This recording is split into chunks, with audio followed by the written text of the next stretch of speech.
এবার প্রসঙ্গে ফিরে আসি। এই যে আমাদের প্রজন্মের বেড়ে ওঠা, পৃথিবীটাকে জানতে শেখা বা আধুনিক বাংলা গদ্যের নির্মাণ করতে শেখা, যাদের কলম ধরে শেখা, যাদের লেখা আমাদের লিখতে শিখিয়েছে, জীবনকে বুঝতে শিখিয়েছে, কাজ করেছে একটা বেঞ্চমার্ক হয়ে, সেই সমরেশ, শীর্ষেন্দু, সুনীল, শঙ্কর, সঞ্জিত, বুদ্ধদেবের কাছে আমাদের ভাষা ঋণ চিরন্তন।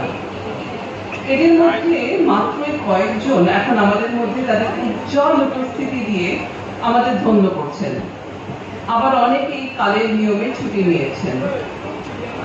আমাদের আগামী প্রজন্মের কাছে সৃজনশীলতার এই ধারটি অক্ষুণ্ণ রাখতে, মানে এক হাত থেকে ব্যাটন আর এক হাতে তুলে দিতে আপনাদের সহযোগিতা ও উৎসাহে আমাদের এক বিনম্র প্রয়াস হচ্ছে সমরেশ মজুমদার মেমোরিয়াল সোসাইটি।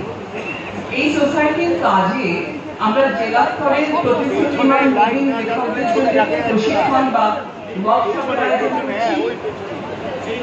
পাশাপাশি বিভিন্ন লিটারারি ফেস্টিভ্যালে প্রবীণতম লেখকদের এবং শিল্পীদের শ্রদ্ধা জানিয়ে নবীন লেখক ও সমকালীন পাঠকদের সঙ্গে তাদের এক মুখোমুখি আলাপচারিতার সুযোগ করে দিচ্ছি।